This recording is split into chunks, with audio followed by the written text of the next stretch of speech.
It's been a long, difficult night for these Rohingya, and it's not over yet. Young and old, weak, sick, exhausted and afraid. They're on the move, fearful of remaining in their villages in Myanmar. The soldiers killed so many people. They burnt down every single house in our village. They didn't spare a single child. They killed everyone, old men and women and children. They killed them by cutting their throats. When they saw us, they opened fire. This group made it across the border into Bangladesh, but say they still don't feel safe. They're worried they'll be sent back. They torched entire villages. Thousands of people have gathered near the border. I still don't know where my relatives are. Everyone went in different directions. I fled with my 3 children.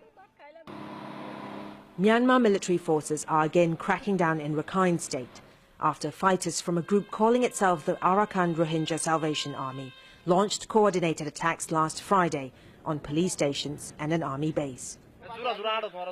Escaping Rohingya civilians tell of atrocities committed by Myanmar security forces. The border guard police targeted Rohingya women and children.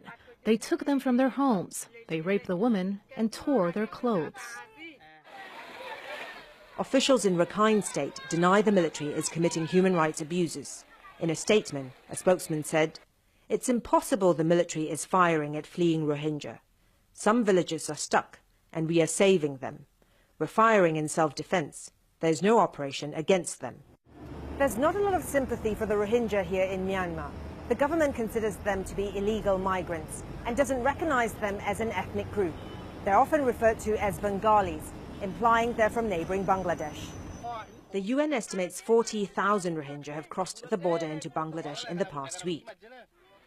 The Bangladesh government says it cannot cope with any more refugees and has closed the border with Myanmar. For the Rohingya, their nightmare continues.